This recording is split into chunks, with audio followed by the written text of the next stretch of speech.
So in this talk, what I want to do is to focus on extraterritorial varieties of English that are used either as a native language or at least as a day-to-day primary language. And I'll try to make it clear what I mean by that. Geographically, I'm going to focus on the Atlantic region, partly because that's where I've done most of my research, and also partly just to narrow the focus so that we have enough time to go in depth rather than being too broad. When I talk about a native language or a day-to-day primary language, that is going to include pidgins and creoles, right? And I'm using these terms in a technical sense that linguists use, and I know they're often regarded as having a pejorative connotation. That's not the way I mean them here. I mean them in a technical sense, and I know there's at least one of you here with an expertise in this area. So I hope I'm not sort of preaching to the converted here, but pidgin technically is defined as a lingua franca with no native speakers, the sort of thing that you have as a trading language, for example. A creole then is what happens when a pidgin language acquires native speakers. And I'm going to use it in that rigidly technical sense. On the other hand, this talk is going to exclude second language varieties, for example, that are taught in school. This is a vast topic in its own right. That's where language policy very often comes in, and I'm going to sidestep that and leave it to other expertise in that area. I better mention the notion of the Commonwealth, since this is all part of the Commonwealth Institute, or the Institute of Commonwealth Studies, I should say. From the point of view of language history, it has to be said that the Commonwealth does not form a self-contained linguistic unit. And in order to be able to trace the development of English, we have to stray outside the Commonwealth. And that's because we need to cross borders into territories that cut the political knot with Britain very early on, before the Commonwealth was founded, most obviously the United States. But also some territories that have severed the political knot with Britain since the Commonwealth was set up. In our case, that's going to be most obviously Ireland. That would obviously also be true of Pakistan if we were broadening our focus beyond the Atlantic. So what I'm going to do is to say something about how we're going to trace the history of English as it's moved outside of Britain by focusing on words, sounds and grammar. And the focus here, for reasons that I'm going to make clear, is going to be very much on sounds and grammar rather than on words. So I will briefly say something about words and then explain why I'm not going to say very much about words. So here's just some concrete examples. Many of you might actually know these words. I've picked some of them that are reasonably familiar and some that are not so familiar. So a Jamaican word I heard recently in London, bunga bunga, to describe a crude person. It's pretty clearly an African word. For example, in Hausa, there's the word bunga, which means bumpkin.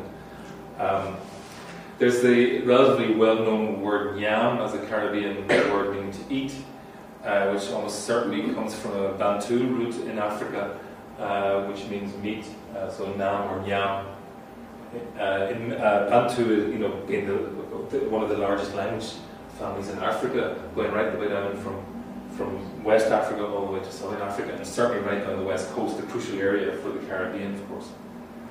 Bokra is a southern United States term for a white person, almost certainly an African word. For example, in Efik, spoken in eastern Nigeria, the word for master is mbagara, and there are many languages in that area that have words like that.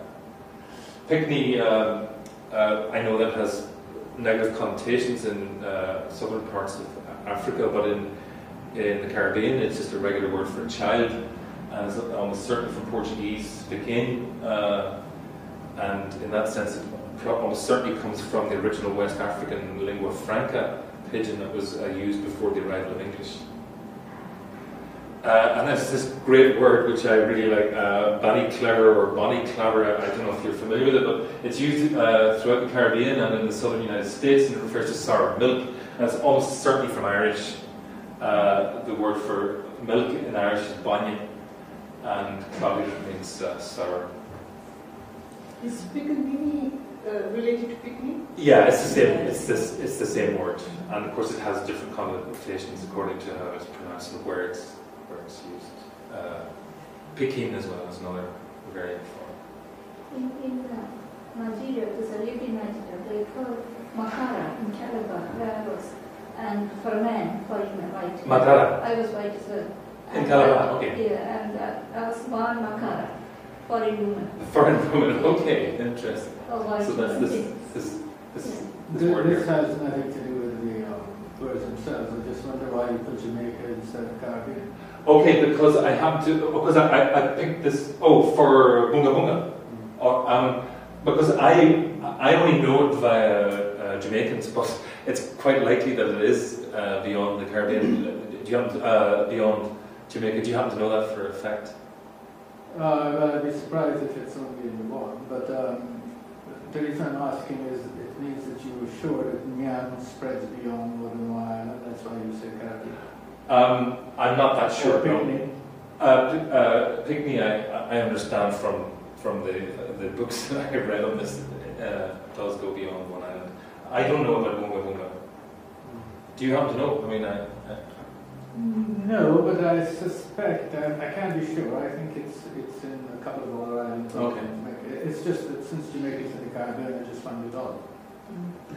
well, of course, it's one of the less documented of the Caribbean varieties. So it's quite easy to look up an etymological dictionary of the well-known Jamaican English dictionary of Cassidy and Frederick Cassidy. That's where I actually picked this one up. You know the All-Salt book, I assume? Pardon? You know the All-Salt book, which covers yeah. the whole region? The main point the main reason that I put these words on here is to explain why I'm not going to talk about words. These words are fascinating. Each word is fascinating in its own right, and we can learn a lot about external history from these words. By that I mean non-linguistic history. But it's a truism that every word has its own history. That's of course what makes them interesting, but that's also what makes the study of word history quite limited from the point of view of trying to learn about the languages themselves. One of the big factors here is that the emergent varieties that we'll be talking about acquire the bulk of their lexicon from the superstrate language. That's the whole point about doing the language shift, right? These words stand out for the very fact that they're not superstrate words. But the influence of the non-dominant substrate languages is much more pervasive in grammar and pronunciation. In fact, it's much more, in some ways, it's more surreptitious. It's not necessarily above the level of consciousness. People can't necessarily talk about grammar and phonology in the way that they can talk about words. And certainly when popular histories of English and languages in general come out through the broadcast media, they do tend to focus on word history, because you can immediately talk about words. But it involves a certain amount of technical know-how to be able to talk about grammar and phonology or pronunciation. And that's what I want to focus on here in a relatively non-technical way, but it's in order to get at the pervasive influence of the substrate languages and the influences that they have had on the emergence of English. So I'm going to take a bunch of sounds and work through them, and I'll finish up with some grammar. The first of these is the sound R.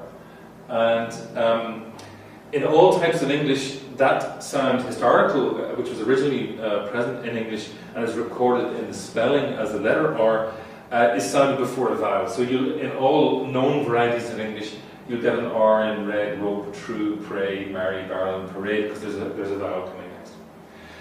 But elsewhere, that is, where there isn't a vowel coming next, but there's a consonant coming next or a pause coming next, you get this big split between two different varieties of English. There are some varieties where R is retained here, and some varieties where it's now lost in that position.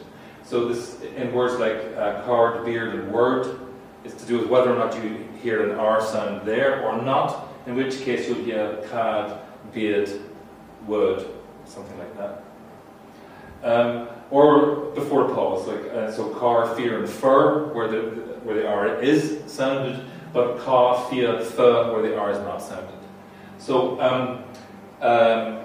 the distinction is usually talked about in terms of rhotic versus non-rhotic. So a non-rhotic variety of English is one where R is retained in this second group of words. And a non-rhotic accent or variety is one where it's dropped in that environment. So if we just do a quick survey of the world's Englishes and see where you get rhoticity versus non-rhoticity, the distribution is rather interesting geographically. There are parts of the world that are fully rhotic, and this includes parts of the Commonwealth. So most of North America, including Canada, is fully rhotic. Scotland is fully rhotic, and Ireland, north and south, is fully rhotic. There are areas which are fully non-rhotic, where you get pronunciations like ka, and most of England falls into that category, and all of the southern hemisphere, basically, Australia, New Zealand, South Africa. Then there are regions where you get variation between a rhotic variant and a non-rhotic variant, often within the same speech community, and even often within the speech of single speakers. They can switch between the two. Parts of the United States, in particular the East Coast and the South. Parts of England, in particular the Northwest and the rural South. And Bristol, of course, one of the famous places. And the Caribbean as well. So different territories will fall into different parts of the rhotic versus non-rhotic distinction. Now, why do we get this difference? Well, it's all down to a sound change, which I'm going to call R drop. Rhotic dialects are the original ones, that's the original system. The spelling records it, for example. So the spelling system was fixed at a time before non-rhoticity began to emerge. The R drop change basically dropped R before a consonant or a pause, so whenever it was not followed by a vowel. Now, before the 16th century, all of England, along with Scots-speaking Scotland, was rhotic. And then R drop started out in the southeast of England and spread gradually from there. And by the time English began its westward push in the 17th century, non-rhoticity was still relatively restricted to the southeast of England. So by the time R started to go west, that's really the 17th century onwards, what did it do? Well, in Ireland, which got its main influx of English from the 17th century onwards, it's only the rhotic system that got established, largely under the influence of Scots from Scotland and from the west of England. In North America, both rhotic and non-rhotic variants made it to the New World. The non-rhotic variety came largely from settlers from the southeast of England. Of course, that's where the Pilgrim Fathers largely came from. And it's concentrated in the areas of the old colonies of the northeast and the south, so the colonies around what's now New England and the old colonies down in the Virginias. The rhotic variant got over there largely from settlers from the west of England, and it's probably true that most native English-speaking seamen from that period would have been rhotic. And from Scotland and from the north of Ireland, the so-called Scotch-Irish, they concentrated more towards the west of these colonies and the far north in Canada. And by the time, once English started to spread westwards on the Wild West frontier in North America, it's rhoticity that was the variant that was carried west. Now, for a long time, non-rhoticity was the prestige variant in North America, right up to the 1940s.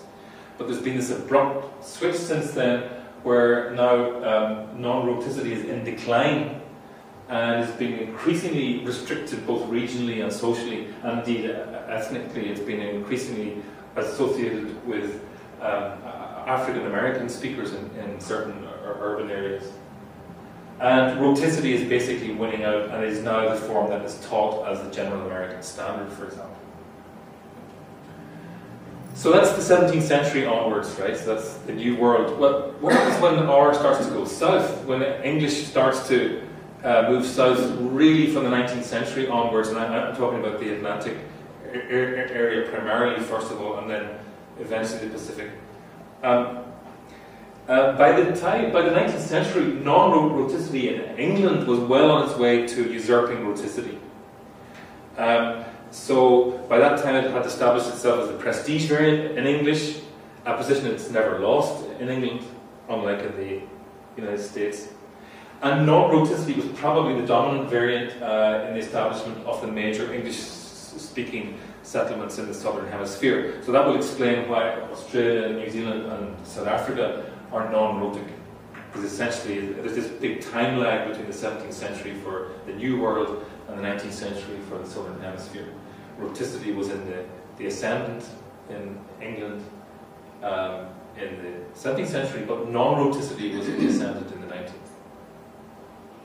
So I'm going to, what happened in the Caribbean? Well, you can see this variation between different territories, and this also pretty much reflects the time lag. So there are territories like Jamaica and Barbados where you get variation between both rhotic and non-rhotic pronunciations. On the other hand, there are fully non-rhotic territories like Trinidad and Tobago. And the difference between these two regions can be attributed to the time lag between the periods when English established itself in those territories. So the 17th century is the crucial time for Barbados and Jamaica, where roticity is still in the ascendancy in England. But the 19th century, in the case of Trinidad, when it switched hands, right, then non-roticity was already in the ascendant in England. Okay, so that's the... What effect would it have if another language was involved, as in the case of Trinidad? You mean Spanish? No, French. French. French, yeah. The slaves were on French plantations. And it started with sort of French. Right. In fact, the names of many Trinidadians are French. French, yeah. Well, of course... And the informal language has a bit of that. What impact would it have had on R? Well, it could have affected that. It would not have had any effect for the reason that French is fully rhotic. It's never been non-rhotic. So if you've got non-rhoticity in the Caribbean, in the Anglophone Caribbean, it's almost certainly from English. None of the other European languages in the region, Portuguese, Spanish, French, Dutch, have a non-rhotic tradition. No, okay, I was simply wondering if because they were switching languages whether it could have affected. Yeah, or well, that's speaking two at the same time. Right. I mean, that would be unlikely to be the case because that would have. If that had been the case, then you would have expected the same thing to have happened in the 17th century, right? Yeah. Actually, I mean, what you're saying here will come up again, perhaps even more vehemently in this case. I want to talk about TH sounds now. So-called dental sounds. I'm not sure how much technical know-how I can assume here, but very, very briefly, a dental sound is a sound that's made with the tongue tip and the teeth. And there are two types of sounds that are recorded by the TH spelling in English. There's the voiceless ones in think, through, and tooth and bath. That means there's no vocal fold of vibration. And there's the voiced ones, though, mother, gather, smooth, and teeth, where there's vibration in the vocal fold. So the spelling doesn't actually distinguish between those voiced and voiceless cases. Now, the vast majority of native-speaking English varieties have got fricatives here. Now, fricative is a sound like where you get air turbulence, where the air is allowed to pass through the gap between the tongue tip and the teeth, and you get a th sound, th and the. So that's going to be true of all standard Englishes, those that are codified in dictionaries. But it's also true in regions, most of Britain, in fact, most of Britain, most of North America, and Australia and New Zealand. Now there are parts of the world where you get alternatives to this. One of them, most obviously, a local one here in London, is that instead of th and th, you get th and the. So these are also fricatives, so that you get think and fru and tooth and bath instead of tooth and think. Those are so-called labiodental fricatives. That means they're made between the lower lip and the upper teeth, so the lips and the teeth are involved rather than the tongue tip and the teeth.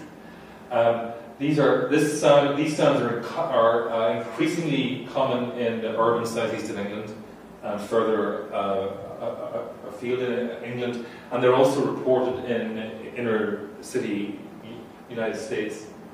That's not the one I want to focus on, though. The one I want to focus on is the stop pronunciation. That is a non-fricative pronunciation. That sounds like so. That thank is the same as tank. So tank and teeth is the same as teeth. You get a voice counterpart. Den is completely den or den. Breed is either breathe or breed. That's a stop variety. That means that there is a complete closure between the tongue tip and either the teeth or the tooth ridge right behind the teeth. The regions where we get this most best established are West Africa, the Caribbean, and Ireland.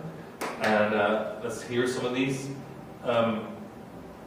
So Nigerian Pidgin English, for example.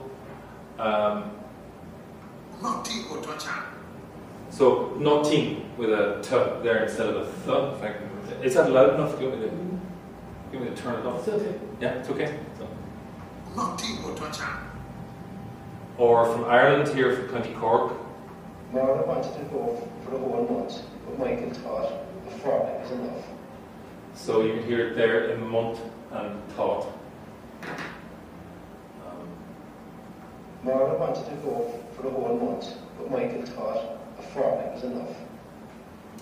Okay, so we have these, where does the stop TH pronunciation come from? Well, there are these various logical possibilities, right? Given those three areas, maybe one area started it and the others borrowed it from that area, or maybe they sprung up independently for parallel reasons. So let's just think about what the parallel reasons might be. Well, the first thing we can say is that dental fricatives are extremely rare in the world's languages.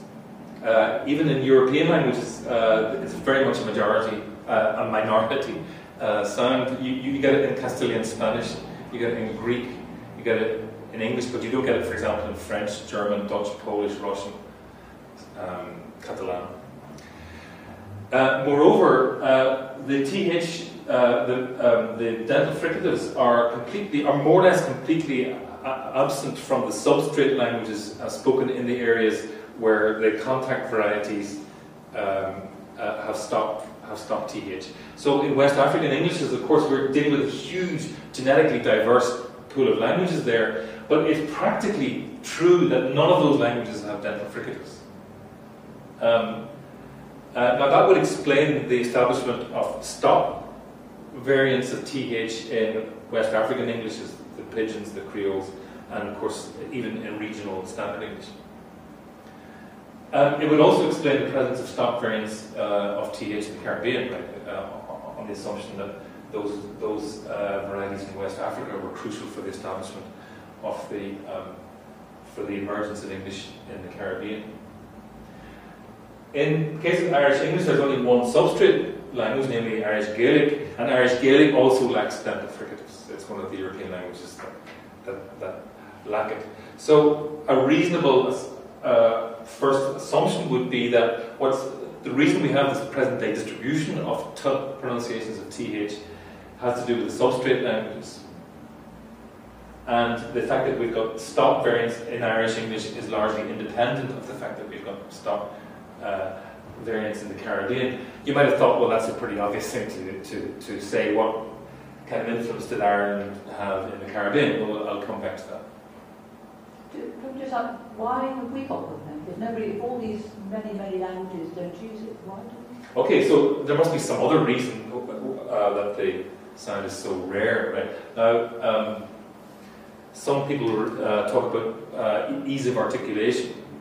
You know, say it's easier to say a sus sound or a tuss sound than it is to say a sus sound. I'm not convinced by that explanation. A more realistic one is that actually it's difficult to hear.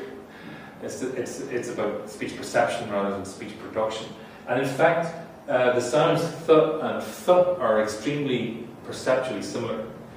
If you try to hear that difference on the phone, and you'll know what we're talking about, because the phone transmission only goes up to a certain frequency. And these sounds require high frequency energy above the level of phone transmission. Phones go up to around 3.5 kilohertz. And these fricatives have noise above that, right up to 8-10 kilohertz phone transmission. Simply doesn't transmit. So the sounds are quite delicate. Th and th are quite delicately distinguished from the point of view of hearing, and that would be my suspicion. Why across the world's languages they're relatively rare. Okay, kia. This is to do with a pronunciation like kiat, which is different from cat. So kiat versus cat. I'm going to give you some real examples here. I've recorded examples. In many varieties of Caribbean English, you get this so-called palatalized palatal following the k before you get into the a sound. It's not just with k, it's also with g. So you have garden and garden. So these are what are called minimal pairs, right? Words that are distinguished minimally by the presence of this y. Now you get exactly the same thing or a very similar thing in some varieties of Irish English. So cat, garden, and garden, for example. So let me give you some examples, some real examples. This is such a well-known example, and I make no apologies for using it. You'll probably recognize who the speaker is here. Michael Smith, right? The poet. So he has this poem with this title. So you can hear there. This is the can't. This is the can't pronunciation. Yeah. Now over to Irish English, and here's right from the far north. You can't expect all the locals to speak English. You can't expect all the locals to speak English. So you have that kia pronunciation there as well. Well, that's a kind of weird similarity. It was one that really struck me when I first arrived in England and started to hear Caribbean varieties of English close up. And I thought, well, that sounds really eerily familiar, and where does it come from? So several of us went off to try to work out where it did come from. And one possibility is that it's a coincidence, right? That the substrate languages in the case of West Africa versus Ireland happen to have these sounds as well. Does that make any sense? Well, in West Africa, a lot of the languages in that region have a distinction between palatalized consonants with y and consonants without that. So I just taken one language here randomly. We have to be very careful about doing this, right? But I want to assure you that this feature is widely spread amongst West African languages. So here's Nupe, which is a Kwa language spoken in central Nigeria. In this language you have a contrast between G and G. So you have Ega and Ega, sorry. And Tia versus Ta. In Irish you get something very, very similar. So there's in the Irish consonant system you have palatalized consonants and non-palatalized ones. So you have kian versus kan. So kian means head and kan means speak, or dioch versus doch. So it's a possibility, right? But I think it's probably wrong. And here's the reason. Kia is not found in West African Englishes. So the pidgin, Nigerian pidgin English, for example, doesn't have that distinction kia versus k or gia versus ga, even though many of the languages in that region do. So that would be unlikely to be a source of those variants in the Caribbean. Moreover, in those West African substrate languages that I talked about, and in Irish, the palatalization contrast is not just restricted to k and g. It's the entire consonant system. In fact, I gave you some examples. So t does it there in Nupe and d does it in Irish. So the entire system, you have a choice between having a palatalized sound with a kia, gia, tia, pia, p. But that's not true in this case of these parallels that we see between Caribbean and Irish English. It's only k and g that do this. There's another possibility, and this title actually comes from a paper that Charles James Bailey published back in the 70s. He noticed many similarities between Caribbean English and Irish English, and he raised the possibility that there might indeed be a direct borrowing connection. That some of these similarities might have gone into the Caribbean as a result of an Irish presence. Well, that might have sounded weird until we discover something about the external history of the Caribbean. It's estimated that in the early years of the 17th century, at least 40,000 Irish people were transported to the Caribbean as indentured labour. And in fact, the term to Barbados, somebody, was a common word that was used to talk about sending somebody away, send somebody overseas. So that population was in place before the start of the slave trade. So there is at least an external possibility for a connection here. But even if there were, or if there is a borrowing connection, there's something we still have to explain. How did the Irish English acquire that distinction? Kia versus gia and ka versus ga. How did they get that difference in the first place? Well, there's another intriguing factor here. If you look at the words that have kia versus ga in Ireland and the Caribbean, it's exactly the same set of words. So all of the words, the first thing we have to say is that you only get this kia distinction before a. I mean, very, very largely speaking. So cat versus cat is really only before a. Secondly, the distinction between kia and ka almost faithfully reflects an earlier English contrast. All of the words that have kia originally had a short a vowel in English. So that's words like cat, cap, cant, kiar, kiar, kiard, and gyap, gyally, gyarden. Whereas all the words that lack the ya originally had a short o sound. So cop, collar, copper, college, got, god, gone. So there's no ya in those words. The conclusion has to be that when the lexicon was acquired by those languages, by those emerging language varieties, they acquired that distinction. So the distinction must come from the superstring.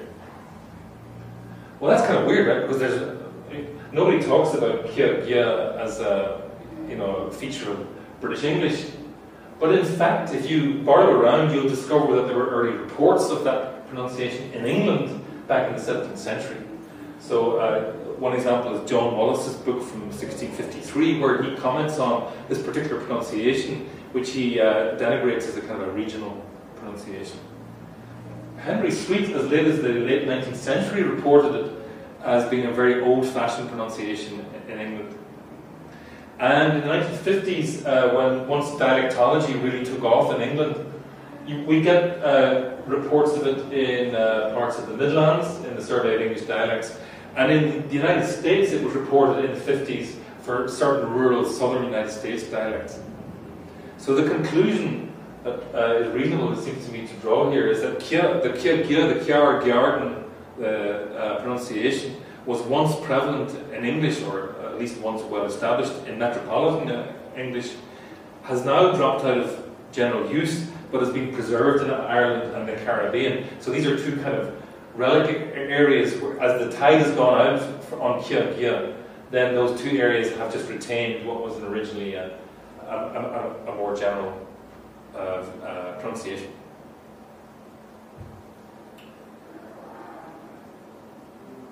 Okay, another vowel I want to talk about is the vowel in a class of words which I'll call the cut class. By that I mean hundreds of words that have the same vowels in cut, so cut, look, rub, blood, etc., etc., etc. Now, from around the 15th century, originally the vowel in cut was the same as the vowel in put. If you go back to Chaucer's time, that's exactly, those were the same, those were perfect rhymes as cut and put in Chaucer. But from around the 15th century, the vowel in these words began to split off from the vowel of put. So the put vowel is one that you still hear in put, pull, bush, foot, wool, took, should. I have to be really careful with these because I don't have this system. And then, so you have this difference in Southern English between cat on the one hand and put on the other. Historically, they were the same vowel. Now, the split affected the south of England, and that became the pattern that was transported overseas. So that's the one you find in North America and in the southern hemisphere. Now, the split has not affected vernacular English in the north of England, where the vowel of put is still the vowel of put. So that's kind of left that. That's the original pronunciation up in the north of England. Okay, this is meant to be a picture of your mouth. This is the inside of your mouth, and I don't mean looking in, I mean looking at the side. If you split the head mid-sagittally here, and you look on sideways, you can think of this diagram as the way you can move the highest point of your tongue around. So you move it up to the back of the mouth, you can move your tongue to the front of the mouth, lower the mouth down to the floor of the mouth, or up to the roof of the mouth. So I'll talk about the high and low, so if the tongue is high in the mouth or low in the mouth. Front and back, is the tongue up near the teeth, or is it back near your soft palate? Now, the put vowel is pronounced up here. It's a high back vowel. So your tongue is bunched up towards the roof of your mouth and pulled back as far as it will go for vowels. Now what happened is that this vowel began to lower in the mouth, and this is where the cut vowel began to split off from the put vowel. So it gradually drifted down this way, and these symbols, I'm going to use them as kind of little ways of talking about different dialects of English. So you get lowering in the mouth. You also simultaneously get a loss of lip rounding. This picture doesn't show the lip rounding, but to do the put vowel, you not only have the tongue in the high back part of your mouth, you also round the lips, so put o. Whereas in the cut vowel, the way I've just said it there is no lip rounding. Cut, right there.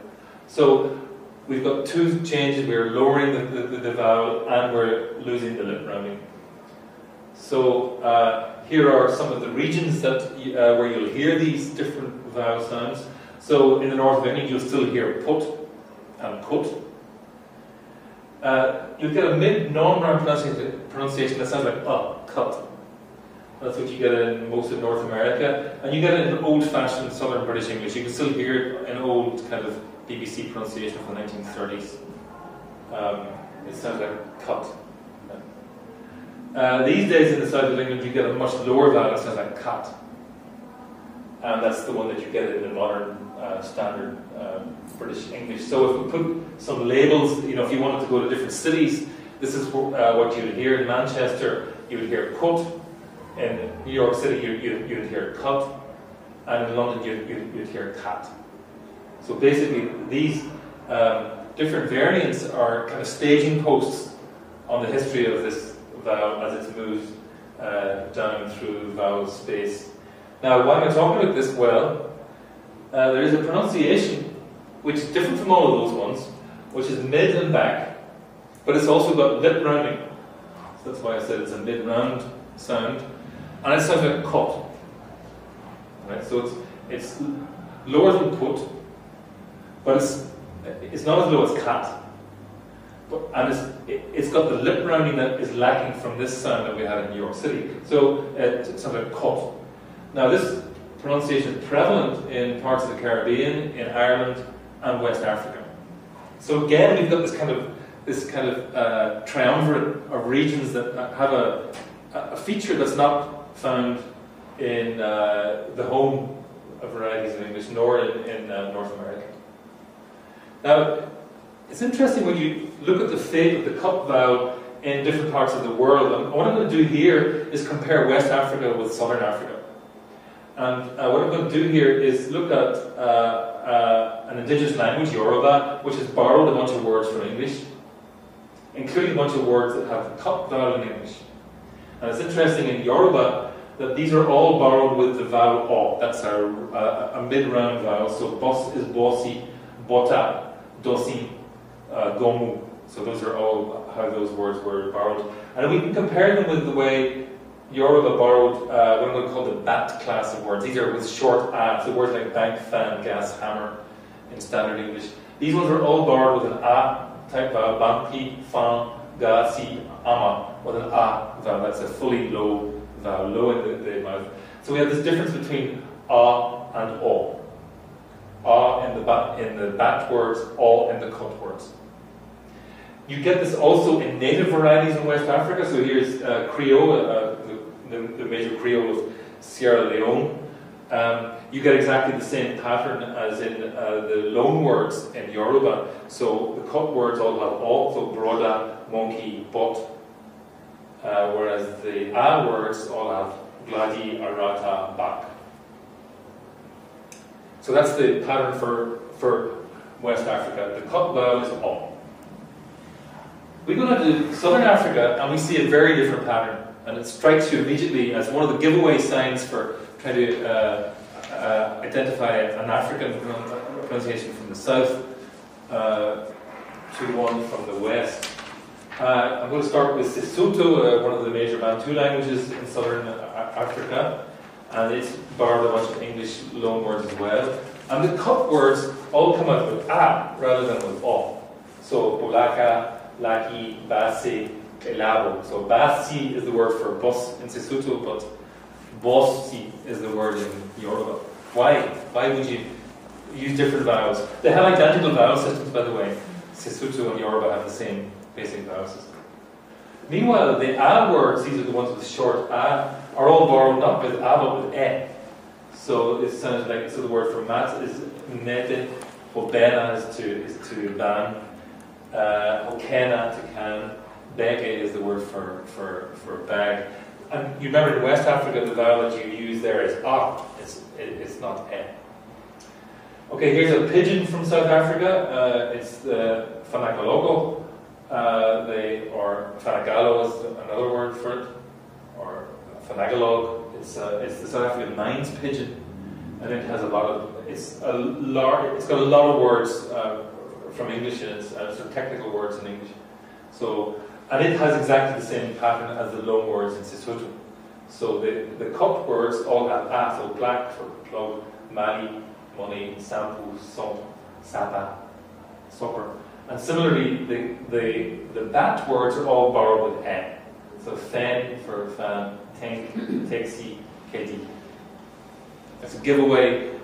Southern African pronunciation, African Southern African pronunciation is to have e in taxi, whereas a West African one's going to be taxi with an a. That's a kind of. So why is there this difference? And why is it in the cut vowel? Why is it cat in the south and cut in the west? Well, it's almost certainly to do with the time lag factor between the 17th century and the 19th century. 17th century is the crucial time for West Africa. The 19th century is the crucial time for Southern Africa, and that's exactly the time when the cut vowel is gradually migrating down in the mouth in England. So if you look back at the 17th century, the cut vowel starting to lower from its original high back quality had only got as far as mid back by that time. And that was the quality that was transported to the New World, both the Caribbean and the North Atlantic, North America. But from the late 18th century onwards, the cut vowel had already drifted further down in the mouth, so it was actually closer to a by the time it got to Southern Africa. And indeed, the Southern Hemisphere native varieties of English all have an a type pronunciation. It's interesting to look at reports on English from speakers of other languages back in these different times. So back in the 17th century, here are a couple of French books talking about how French people ought to pronounce English, and the vowel in cut it is recommended that French use the o in bon and om. So that'll sound like cut if you say that cut, right, with lip writing. From the 18th century onwards, you get the same kind of people recommending that you use an a vowel rather than an o vowel. So De Castro, writing about Portuguese and English, equates the cut vowel with Portuguese a. So he's recommending that you say cat rather than cut. It's interesting that English use spellings of words borrowed from various Indian subcontinent languages, where on those languages the words have an a vowel. That the U spelling is used to render these words in English, and the explanation for that would be because the U vowel now symbolizes this low pronunciation rather than the O pronunciation. You're shaking your head there. No, I'm just thinking how bewildering it must be. Yeah. You would think, somebody would look into this and say it's going to be a pundit, right? But my understanding is that the word's actually pandit, right? But. Okay, that's enough on phonology, unless anyone wants to break in at this point, and I'll finish off by talking about grammar. I'm going to talk about a specific meaning on verbs, what's sometimes called habitual aspect. How do you convey habitual meaning when you're using verbs? Well, if you do that, by habitual meaning, I mean a verb that describes an activity or a state that's repeated over time. That's what we mean by aspect. In fact, Greg Corbett, your brother, is one of the world authorities on aspect. And it's a whole area of study. It's different from tense, right? Tense locates an activity in time, whereas aspect looks at the internal structure of the event, whether it's ongoing or it's a one-off. Right? So it's the difference between he went and he was going. Those are both past time, right? He was going refers to an ongoing event. He went refers to a punctual, to a single point. So that's to do with aspect. Habitual meaning is an aspectual meaning. Now, in most types of English, including the standard, habitual meaning can only be conveyed by a simple verb form, often supplemented by an adverb of time. So you can talk about he goes to the gym on Tuesdays. Right? So you're referring to a repeated activity, and you're using the simple verb form to do that. Or she's often sleepy, just to refer to a state, for example. It's not that she's necessarily sleepy all the time, or it's not that she's necessarily sleepy now, but she is in the habit of being sleepy. Notice that habitual is just one of a range of meanings that are associated with the simple verb form in these types of English, including standard English. For example, you can say she's sleepy now. You can use the same verb form, and that's not habitual. That's just referring to a single point in time in the present. Or you can use it as a hypothetical form if you see him, or you can use it in fact as a future. When he arrives tomorrow. Right. So there are all these different meanings that are packed into the simple verb form in standard English, and indeed in most varieties of English. Habitual is only one of them. What that means is that there's no specialized habitual verb form in this type of English. You can talk about habitual activity, but there's no specialized verb form that will allow you to do it. You have to use a verb form that you can use for other things, and you usually have to supplement it with an adverbial.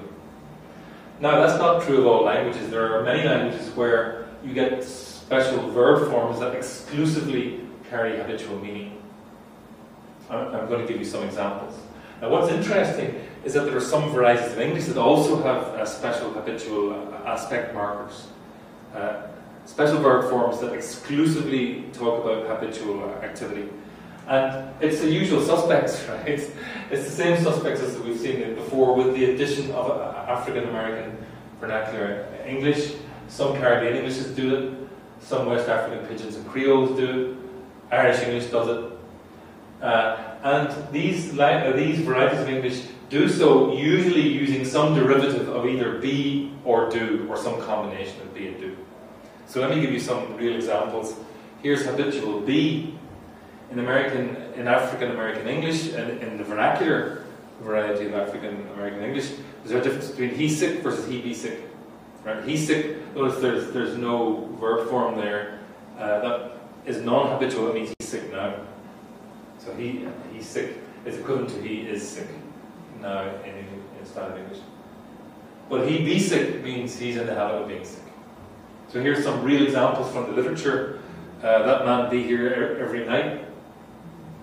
Because every time he come to the Howard Theatre, he'd be there for a week. Right, so he's doing that. He's week-long visits repeated over a period of time. Well, I don't be with them all the time, so I can't pick out one specific leader. So there's a negative form used with the habitual be. Irish English, in the north of Ireland at least, you can use habitual be, and it's virtually the same as African American English. So even when I'd be around there with friends, I'd be scared. Okay, that's, again, referring to repeated activity. He'd never be sick or anything. In Irish English, you inflect the be form with an S ending for third person, which you don't do in African American English. Here's a great one which really shows you what it means, and this is a real example. He's the kind of person that you'd never know when he was drunk, but he does be, if you know what I mean. Right? On a one occasion you wouldn't know, is he drunk now? You wouldn't know. But he is in the habit of being drunk. So there's a nice contrast between the habitual be and the non-habitual was.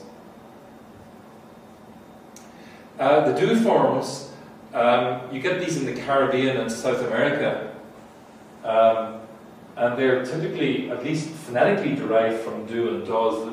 Different variants like does, do. You get this in Guyana, Trinidad and Tobago, Barbados, and some of the Leeward and Windward Islands, but not in Jamaica. So here's some real examples from Guyana. We just go to market. When she does come here, she does get on bad. So again, it's repeated activity. This form is widely used in Naipaul's writings. You see it all over the place in his Trinidad writings. That he uses forms very similar to these. That's DS, right? And here's a really deep Creole version, which means that's how you usually get in trouble with those men in town. So you does catch. So does catch in jam. So does there is the habitual form. Irish English also uses these habitual forms with do and does.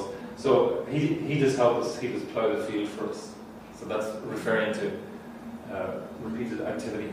You'd have them in heaps and you just spread them. It's important, by the way, to notice, I ought to make this clear, that these are not emphatic forms. You don't stress them in the way that you can in standard English. You know, in standard English you can say something, you know, if somebody says, I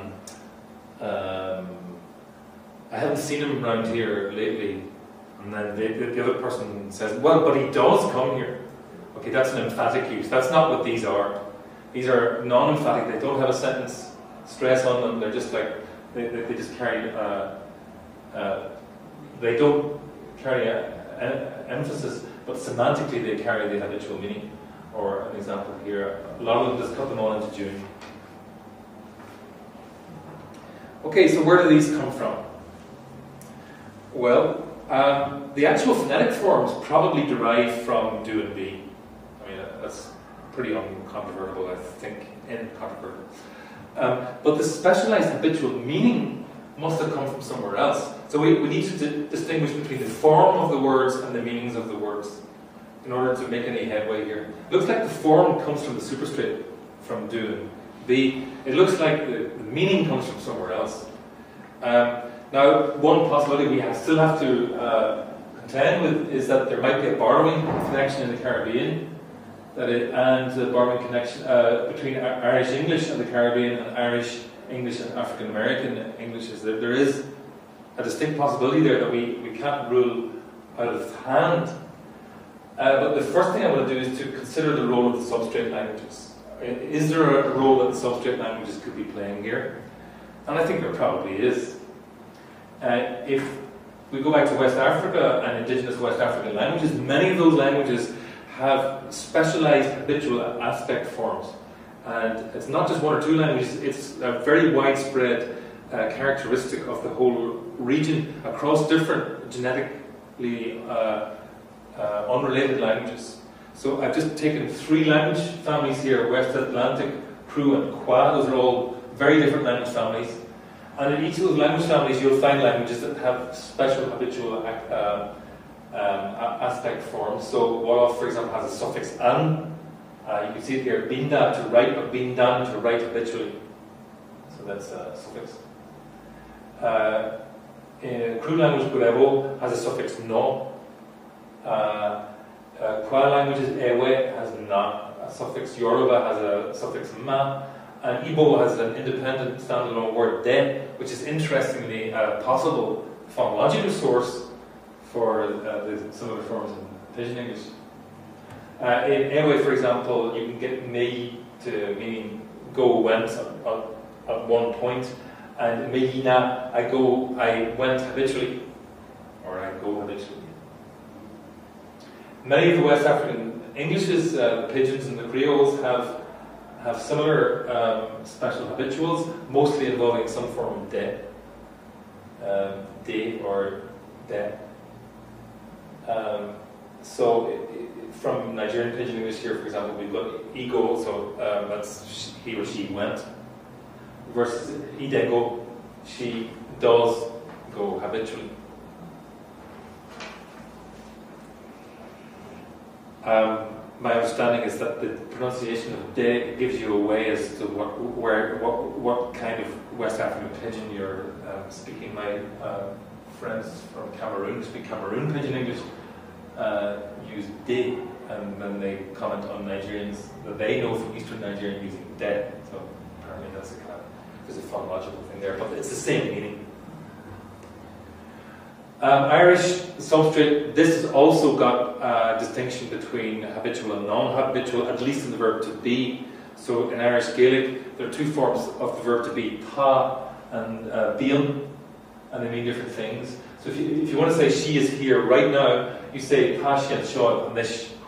Irish and the other Celtic languages have their verbs at the beginning of the sentence, if you remember. So that's literally be, she, here, now. And that's and then if you want to say she's often here, you have to say be and she and shog minnig. So be and she means be's habitually, she here often, and in fact that would be a direct translation for she often be's here in Irish English.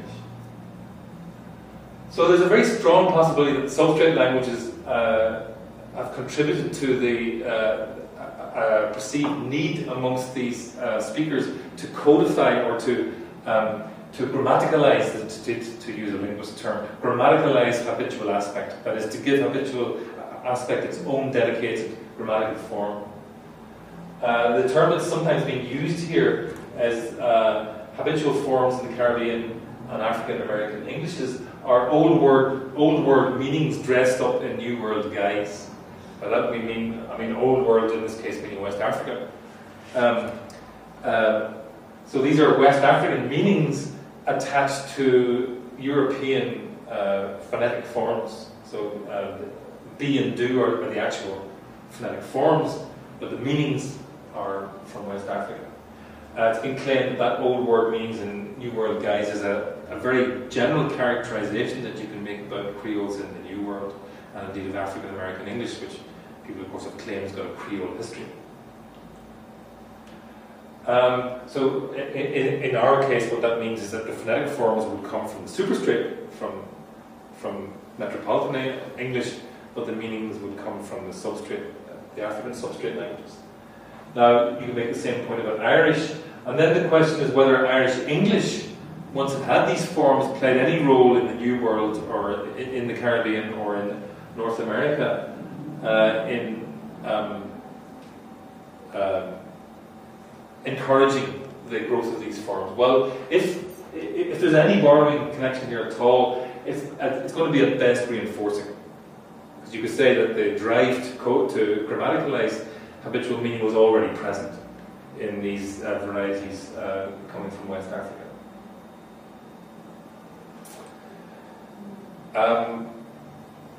Well, I want to finish up here, and I know some of you have to get away, so what I'll do is I'll conclude. What about these new Englishes? Well, it's certainly true that there is an innovation, and that would be part of this kind of the popular perception of these varieties, that they're largely innovative. In some respects, these extraterritorial varieties are innovative in that they show many linguistic features that are not present and probably never were present in Britain. And many of those features are due to contact with languages other than English. On the other hand, we've got to be a little careful about that myth about these language varieties being entirely innovative. They're also in many respects quite conservative. And in particular, many of these varieties preserve some older features that are now obsolete in Britain. So the kya, gya one would be an example. The innovation here, I would say probably the habitual aspect markers, I would say would be an innovation, whereas the kya, gya pronunciation is going to be a conservatism. Well, to finish up, looking forward to future developments or present day ongoing developments, coming back to the territory, coming back to home, where we are now, the home of the language. One question we can think about is what effect inward migration is having from areas of the English-speaking world where these new Englishes have grown up. Of course, many of these are now coming back to England in the form of speakers, right? Now, it means that there's at least a possibility, and we are beginning to see that there's a real realization of this possibility, that many of these originally distinct features that were characteristic of these new Englishes are coming back to England, particularly urban areas of England, places like London, Manchester, Birmingham, and that these features are establishing themselves in these urban centres. And in many cases what that means is that these features are actually re-establishing themselves. These are old features that left Britain in the 17th century and are being re-imported. Now there's been some work on varieties in London and how originally ethnically restricted linguistic features are starting to jump to the wider community, particularly amongst the youth. And some very interesting studies of ongoing linguistic change in inner city London. One of the big things that you've probably heard about and you probably noticed is that the older Cockney phonology pronunciation, for example, is increasingly being pushed to the outskirts of London, and that inner city English in London is increasingly moving in a different direction. And in some ways that direction is going backwards. It's kind of undoing many of the changes that Cockney went through, and in many respects these new urban varieties are quite conservative, at least from the point of view of their phonology. To give you a concrete example, Cockney is innovative in having the diphthong I in words like die, day, words like die, g'day. That pronunciation must have been around since the 19th century. It made it to Australia. But the new inner city varieties of English are turning their back on that variant and going back to an older A pronunciation. So that's an example of a conservative feature re-establishing itself, almost certainly under the influence of these new English varieties. Okay, so that's it's an ongoing source of study, and some of my colleagues are working on these changes. There are many more variants here that I could talk about if we had time. But I think it's probably a good time for me to stop. So thank you for your attention. Thank you. I'm really sorry I've got to go, but that's been fascinating. I should think it was on my way home. Okay. Thank you so much. All right. The one word that one hears all the time is the word ask. Yeah. Amongst Caribbean communities, Yeah. they always say ask. Yeah. Ask her. Yeah. And where did that come from? That one's very old. that really is a conservative one. That's a 17th century pronunciation. Is that right? Yeah. Ask. One thing we do need to say is that the consonant cluster S plus K is extremely rare in the world's languages. The skill. Skill. So and in fact, it's not that common at the ends of words in English. There are words like desk and ask, but not many disc. There are plenty of words with ksa, right? And you hear it all the time simply because of the S suffix that goes onto the end of words with ka, right? Takes, lacks, and so it's very, very frequent. But if you go back to in fact, it's extremely old. In Old English, many of those words where you hear the consonants flip around had ksa or psa. It's the same with PS, by the way. Wasp in some Caribbean varieties is wasp. And if you go back to Old English, you find those pronunciations recorded in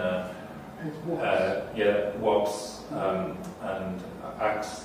So the pronunciation that got over to the it's almost certainly a 17th century pronunciation that established itself right away and then just has been kind of fixed. So would that be the substrate? No, because the substrate languages simply don't have ksa or ska. But by substrate you mean the general populace, the Hoi? No. I don't mean in that sense at all. I mean in the technical sense of the languages spoken in the areas where these new Englishes evolved from. Right. So in West Africa, it will be all the West African languages. I can guarantee there's not a single West African language that has words that end in either sta or ksa. In Irish, there are no words that end in ska, right?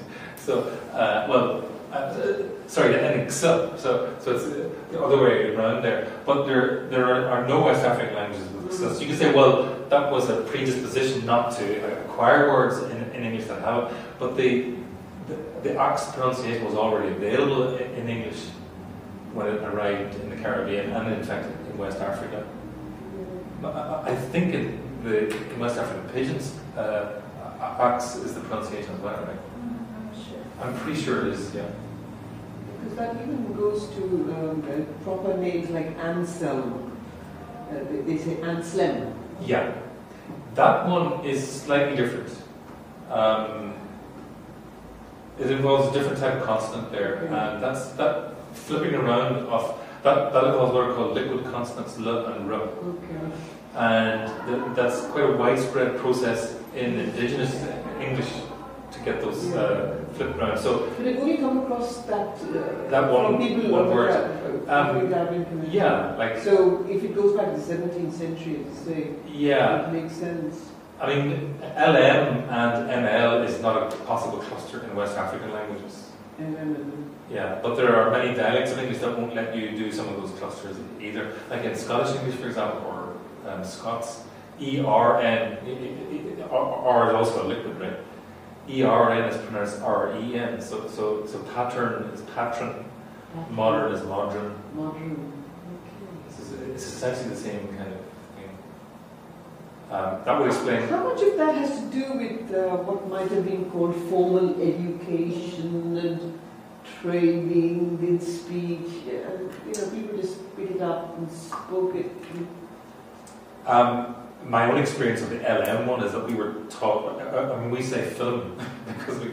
They say that in India too. Film. Yeah. Lots of places do that one. We were told off at school, but it's film. Still do it. One of the things coming on from that is you trace the sort of movement fairly linearly in terms of moving from England to West Africa or the United States. But there has also been a sort of cross movement, like for example through indentured labor and slavery. Right. So there's been a sort of a three-way movement. Yeah. Oh, yeah. So how does that then complicate things? Yeah, I mean it definitely does, and I skipped over it. So, for example, the settlements in Sierra Leone and Liberia, it's clear that a lot of those, the early Creole communities that must have re-imported stuff from the New World. And so it'd be interesting to know whether something like Axe came back that time. The Irish example I gave is essentially like that as well. The fact that you've got indentured labour from Ireland in the Caribbean in the early years of the plantation, of the sugar trade. So definitely you have to keep your wits about you when you're trying to reconstruct these things. It doesn't make sense to say it's all going west, and now it's coming back. Yes, it started to come back before, and the routes from which it came west, of course, are multiple, not just from Britain, but also from West Africa. At least with phonology, one of the nice things about doing phonology is that we have pretty clearly worked out scientific principles that allow you to reconstruct sound changes in a way that you can't do with word history. Because words kind of zap about all over the place, like ping pong balls, and each word can zap around in its own time. With phonology, you basically have a system that kind of constrains the kind of changes you can have. So there's a very well established set of principles that allow you to reconstruct history in phonology that don't work for history of words. For example, you can triangulate back if you find two varieties that have got different sounds in them, and they come from the same historical source. You can work out what that historical source was on the basis of how sound change works, because sound change typically is unidirectional, unlike transmissions across the Atlantic. Sound change basically goes one way, and that allows us to reconstruct languages from a time when we don't even have written records. But would you then say that other changes which are morphological or neologisms, words being constructed, and those are less reliable in terms of word history? Yeah, for word history, it's completely unreliable. I don't think there are. Well, semanticists might argue and say there are general principles of meaning that guide the way words go, but they're certainly not on the same kind of order of scientific rigor that you get with phonetics. And for grammar, it's more like phonology. I think that there's certain roots that notion of grammaticalization. That's where you take a word that was originally a separate word and then you incorporate it as part of say a suffix. We know things can jump that way, but not the other. So we know, for example, that a standalone word can become a suffix over time or a prefix, but you never get a suffix becoming a standalone word. So the end won't become a standalone word. The suffix meaning the end. Yeah, the end of a word can't become a standalone word. Yeah. I mean, and we've got these really good documentations of rapid pigeonization and creolization where you get this, and so the famous studies that you must know about from Papua New Guinea, where the word for future is a suffix, and it's something like ba in one of the creoles in Papua New Guinea pidgin, which is now rapidly creolizing. So it's ba, and it comes from bai and bai. So something like me by and see him. Or it means I in the sweet by and by I will see him. In the end, right? But now it's misiba. I will see, and that ba jumped from being a full word. That's the original by and by. That's now a suffix. So that's we know that grammaticalization works that way, but it doesn't go the other way. Tense modal aspect is also very interesting because you find words like to be coming in Portuguese creoles, So like and ja already, already past tense, And lo, the future lo, is the future with lo. And is it a prefix or a suffix? It's in the front of the word. Yeah, it's a prefix. Yeah. It's a standalone word. It's a free morpheme. Well, it starts out right that way, and then it starts to attach to the. Not in the Portuguese. Okay. Well then that's not an example of grammaticalization. That's just words using adverbials, as standalone. In the Papua New Guinea example, the process has gone even further, so that those prefixes are now actually included in the word itself. I mean, actually, historically, that's what happened with English. Those endings, for example, the possessive ending, the so-called Saxon genitive, John's book. That's historically John, his book, where his was a standalone word, and now it's been incorporated.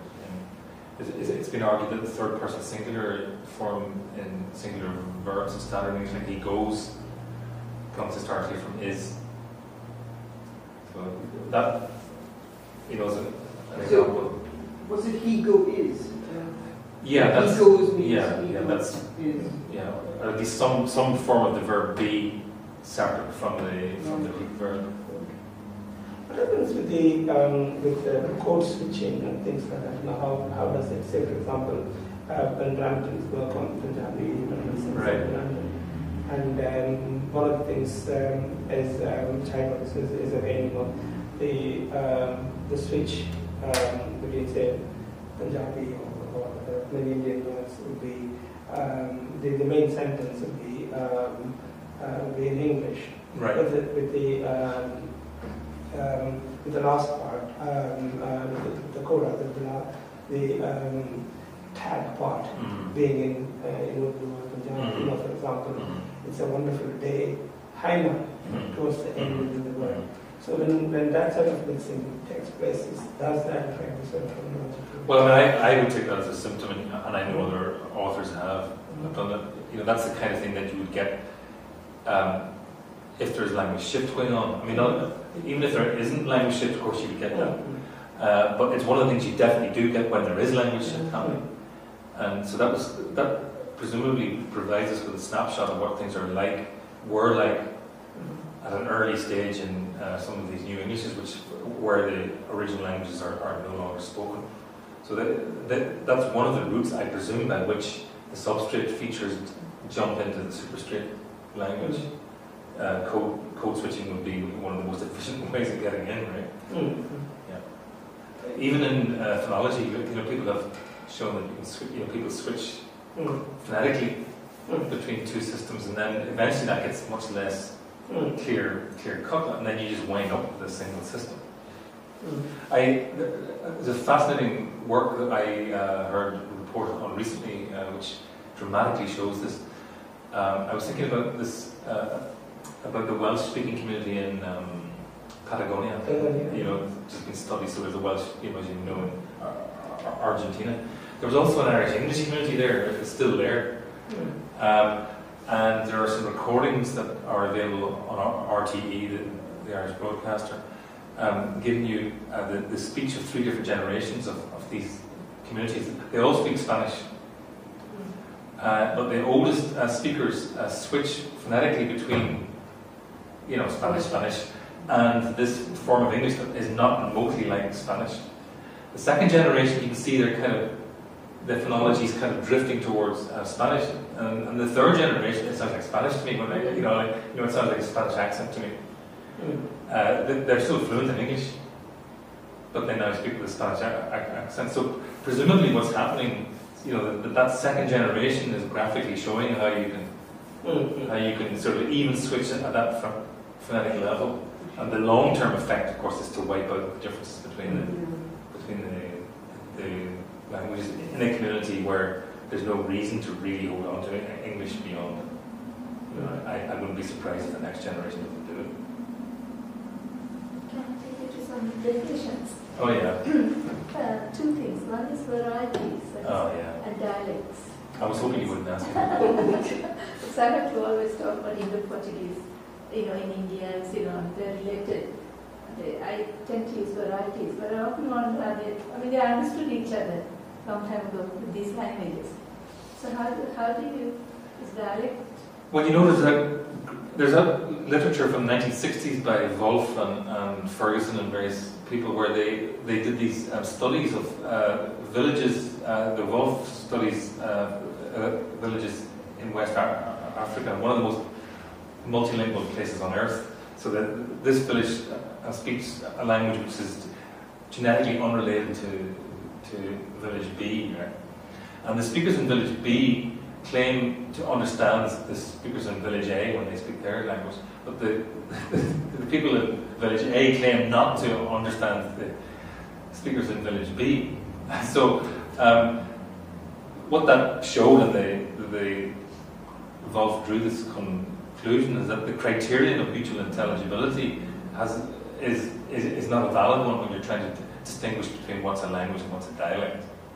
That it's essentially a political thing and social thing. The use of variety and dialect. People originally started using variety as a way of trying to avoid the the whole pitfalls of that. I mean, I'll be honest with you, I can't be bothered with that. You know, I'm just not interested anymore. And as a philologist, I'm mainly a philologist. It's really neat because you can talk about systems, and nobody can argue with you. You know, it doesn't matter what. I have no interest in the sociology of it, or I can talk about a phonological system. And then lingua franca, again. Yeah, it's another example. It's a pitfall. And how does it differ from interethnic communication? Don't know. I only used that word because other people have used it. And of course, it was originally used for the Portuguese pidgin, right? The kind of Mediterranean. What's wrong with you? The romance, yeah. It was a language in the Mediterranean, Sub-Asian, Yeah. So I'll be honest with you, I'm bored with that literature because I don't think it gets you anywhere. Very often what people are worried about is connotations, you know, social connotations, and of course we always have to worry about that. So then I just say, tell me what you want me to call whatever it is you speak and I'll call it that.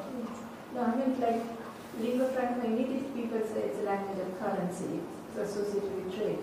But there's also lingua franca where people, in a multilingual situation, people understand each other. Yeah. So if you take Sri Lanka, Portuguese was a lingua franca. We could have had Malay before that Indian Ocean, almost immediately as a lingua franca. But if you think internally, then Sinhala would have been the lingua franca. Yes, right. Language of interethnic communication as well. So Amongst the general population. in the market and, you know. Yeah. So lingua franca is just not, And like you it's said, got too many connotations. Yeah. It's got too many historical, too much historical baggage really. I shouldn't have used it, but that's what people do to talk about it. But as long as you define each. Yeah, if I defined all the terms I used there, we wouldn't have got, you know. But then we become, you know, when they talk about the policy aspect, you know, where the public dimension of it, the legislative dimension of it. That's of course. Then it becomes, and even the idea of language and dialect become a point where, you know, you identify yourself and what you look at it. For example, in India, in one of the early census, linguistic language census, Hindi was, you know, before after independence. Right. A large number of people in the north recorded Hindi as their mother tongue. Right. And then in the subsequent recording, they suddenly found that a large number of Hindi speakers disappeared because then they found out what has happened. The population has gone up, but, you know, the numbers have gone down. So then they found out that they have registered themselves as speakers of specific regional languages. Yes. Bhojpuri and yes, Braj, and so they didn't recognize themselves as Hindi. So very often, you know, this becomes identity related as far as the language policy. Like religion, language is a tool of social management, manipulation, political and all that. So it's quite difficult. I mean, my own feeling is that linguistic scientists have very little to contribute to this debate. And essentially, as you know, there's no linguistic definition of a language versus a dialect. So basically, you are just linguistic archaeologists. Would you say that? Well, that would imply the languages we look at are all dead, right? What I mean is, what I'm trying to say is phonetics, but if you're tracing the... We're interested in the structure of the structure of the sound. Of the it's language. A kind of an excavation. Of the system, right? It's a kind of an excavation you're doing. Oh, yeah. Yes. That's what I mean. Archaeologist excavation. Yeah, no, in that sense it absolutely is. But you're doing it in the world of phonetics, you're excavating the past and where they got linked up. As a citizen, I'm interested in all the sociology of this but I wouldn't say I have any expertise in it. In the question of identity, you know, if you're talking about people's identity, that's to do with the people, right? It's nothing to do with linguists. I have just come up against this on a very kind of micro scale recently, and it's to do with language policy in Ireland and to a certain extent here in England, to do with the travelling community, the travellers, and whether or not what they speak is a language, and whether any provision needs to be made for them in the school system. You know, when the school system tries to incorporate them in the system. Well, you know, that what travellers speak that is not part of the mainstream is very much part of their identity, and it's intimately tied up with their identity. If you don't call it a language, you know, people get offended. But essentially, from a linguistic point of view, it's essentially a lexicon. The phonology is the same as Irish English. The grammar is the same as Irish English. But the lexicon has, you know, is largely Irish English, but it's got a whole bunch of words that are peculiar to the travelling community. From a technical point of view, you would say it's a lexicon or something. But you can't, you know, you can't just go into some community meeting where you're talking about whether the school should give you, you know, extra teaching provision for your kids and say, it's only a lexicon, after all. What about Urdu and Hindi? That one, I mean, you know, that's the big macro one. It's the massive macro problem, man. Huge. Same with you say about Cornish, you know, like, you know, whether it is. Well, the trouble about reinvented languages is that you can't study them phonetically. Mm-hmm. I mean, you can, but you're not learning about Cornish or Manx. You're learning about the first language of the people who decided to start speaking it again. Mm-hmm. So what you wind up doing is learning about English phonology. You know, most of those people who speak Cornish. The people who speak Cornish, I mean, I've heard them, and the phonetics is just English. So there's nothing of any interest to a phonetician or a phonologist there. You know, they have a lexicon still, because you know there's written forms of it, but you won't learn anything about the structure of the language that you wouldn't have got from those books. Would that apply to Hebrew? Or Yeah, you're not allowed to say that in Israel, right? I mean, that's, Hebrew now is, you know, just our latest language. It's taken on its own phonological system very rapidly, because now you have native language users, and then you can talk about it. But Cornish, as far as I know, doesn't have any native speakers. I mean, it would have to be on the scale of Hebrew for you to start talking about Cornish as having a phonological system again. But you see, when European Union's constitution makes a distinction between autochthonous languages and therefore makes a provision for financial support. So how would they then be, they've run into this problem about defining languages as autochthonous? Yeah, practically most of the time there isn't that problem, right? Because you can locate some territory that's outside of the European Union that has got this variety, as opposed to a territory that's inside the European Union that has this language, historically. But what are the borderline cases? Now, for example, Cornish is, there was a Royal Commission which tried to look at things, and then the Cornish Council has now decided to put all the votes in Cornish as well as, when you enter, you have to care now, when it comes to that sort of thing.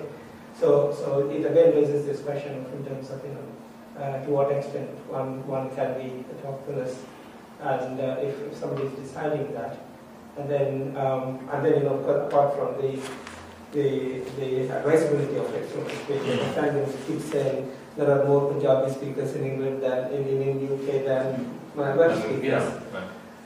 So to that extent, then goes into language policy here. But then I was just thinking that in terms of if a language like Cornish, which can claim to be autochthonous because it's not spoken anywhere else, but at the same time it's being reinvented. Yeah, what would happen if the policymakers asked linguists for a definition and said, well, for us to be able to study a language as a linguistic entity, you have to have native speakers. You have to have? Native speakers. Native speakers. Because this came across in the symposium, where sort of, that's one of the strands that I'm using. there was one strand where Professor Jones from Aberystwyth University is talking about Welsh in Commonwealth as part of that. So the idea is to bring up this issue about autochthonous within Commonwealth, within the 3 Commonwealth countries in Europe, right, Cyprus, Malta, and UK. That's a dimension. You have this particular area there where you can make a distinction between autochthonous minority language and therefore have a provision for that. Should that policy be adopted right across the Commonwealth? And if it does, then how it raises the whole question then about what about minority languages defined in another way in terms of numbers and so on. So that's one of the areas he's trying to sort of look at. So I'm still looking for somebody from Cornish who has looked at this Cornish element. Yeah. Okay. I think I do know somebody. Yeah. Then that would be a good debate about Welsh and Cornish or any autochthonous language in the Commonwealth. That's excellent. And so, any questions? Preeti is a PhD student in Birkbeck, but also works for UN. And he comes from hill area in India, in the Hindi-speaking area. Maybe it's a dialect of Hindi which is also dying, And we were just talking about the dialect and language distinction. Languages lead towards empowerment. If they don't, they stay with. There's a dialect or there's a branch or a variety called Kumaoni, which is spoken in part of Almora, so it's around 500 kilometers from Delhi.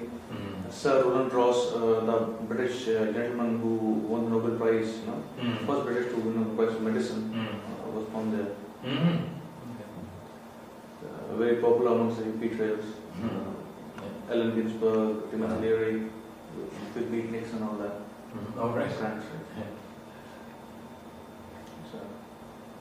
So the talk that John gave will be available on PDF format. It will be on Institute's website. It's very interesting that you were giving example of Hebrew. Israel. It's a very interesting thing that in many parts of India, touristy spots, Hebrew is a second language. All the menus and all, you go to places like McLeodganj, where Dalai Lama is, or in North Goa, the menus and hotels, all the signs are in Hebrew. Visitors. After they finish army training, they chill out. So, and locals, they speak fluent Hebrew. I learned Hebrew myself, 10 years back. I've forgotten most of it. So. But there might be some Indians who migrated to Israel. Few. 50,000 of them. Essentially Mizoram, from Bombay. And from Kerala. Kerala. Spanish. Yeah. The old Spanish. I don't know whether Kerala had a Jewish population. Syrian Christians were there. The Christian was a big Jewish population. Yeah. But along Pune and all, they were significant. Pune, Maharashtra, oil business, Shanivar Teli, they used to call them. David Sassoon. Yeah, Sachis, Sassoons. But they were Iraqi Jews who'd gone to settle in India. Baghdadi Jews. Yeah. That was the first migration is around 8th century. No, but then subsequently there were Baghdadi Jews later on. Like David Sassoon was a Baghdadi Jew. He was a person on whose behalf, the British fought the Chinese Opium Wars. Because of David Sassoon. Then there is some people from the Nana Hills, Mizoram. The Lost Tribe. One of the Lost Tribes. Afridis in Pakistan, this Pathan, they say they are Lost Tribes as well. Very interesting linguistic phonetic discoveries we made there, I'm sure. Okay, so I think we will go to around this time to around 7:30. And I would like to thank John for his presentation. and you know, with the PDF